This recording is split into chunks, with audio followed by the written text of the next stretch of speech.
اچھا، آئیے آج کی گفتگو ایک تھوڑے پریشان کن سوال سے شروع کرتے ہیں۔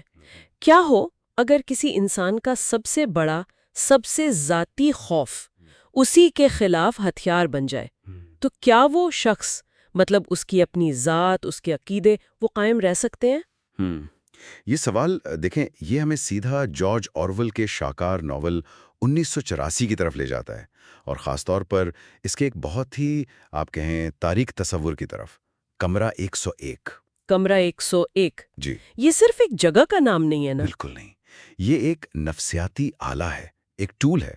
تو آج ہم اسی پر بات کر رہے ہیں، بالکل، مطلب یہ سمجھنے کی کوشش کہ خوف کو کیسے استعمال کیا جا سکتا ہے۔ نہ صرف محبت جیسے جذبات کو کچلنے کے لیے، بلکہ کسی کی پوری شناخت، اس کا سچائی کا تصور، سب کچھ تباہ کرنے کے لیے۔ بالکل۔ دیکھیں، کمرہ 101 کی جو سب سے اہم بات ہے وہ اس کی انفرادیت ہے، یعنی یہ ہر قیدی کے لیے مختلف ہوتا ہے۔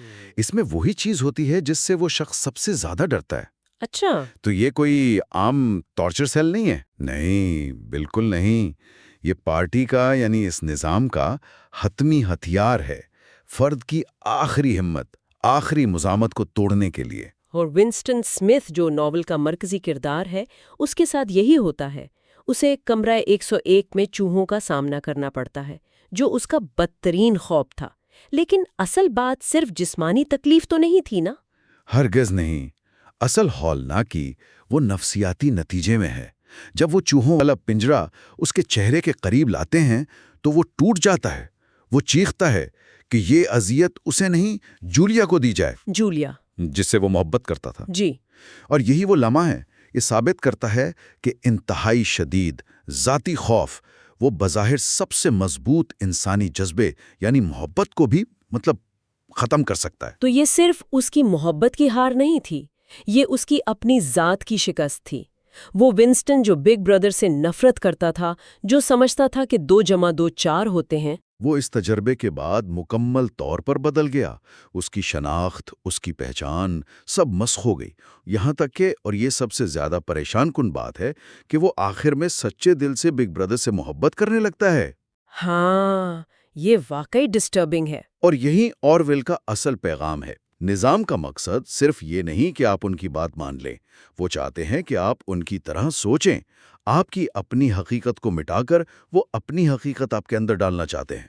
خوف صرف ایک ذریعہ ہے اس تبدیلی کا۔ ٹھیک ہے، 1984 تو خیر ایک فکشن ہے، ایک خیالی دنیا ہے، لیکن کیا یہ تصور کہ خوف کو کنٹرول کے لیے استعمال کیا جائے، کیا یہ آج بھی کسی نہ کسی طرح ریلیونٹ نہیں؟ بلا شبہ، اگر ہم صرف غیر جانبداری سے دیکھیں تو آج کل بھی ایسے رجحانات ملتے ہیں جہاں خوف یا دباؤ وہ شناخت پر اثر ڈالتا ہے۔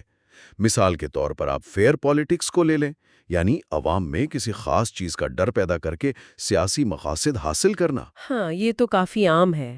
یا پھر اداروں میں کام کی جگہوں پر شدید قسم کا نفسیاتی دباؤ۔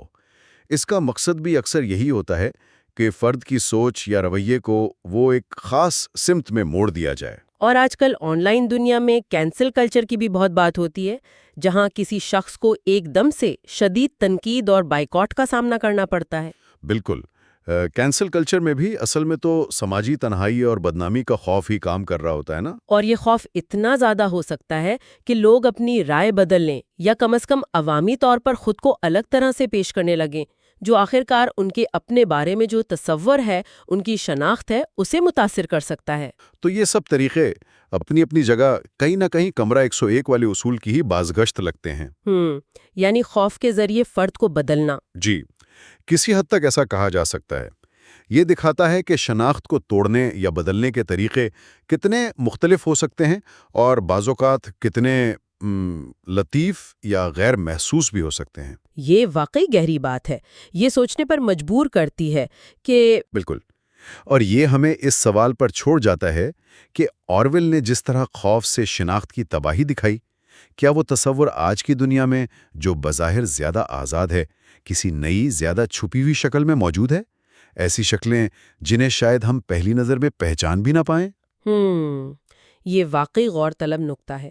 اچھا، اگر یہ گفتگو دلچسپ لگے تو شاید اگلی بار ہم 1984 کے انجام پر بات کر سکتے ہیں، اور وہ جو نعرے ہیں آزادی غلامی ہے، جہالت طاقت ہے، ان کے پیچھے جو گہرے معنی چھپے ہیں ان کو بھی دیکھ سکتے ہیں۔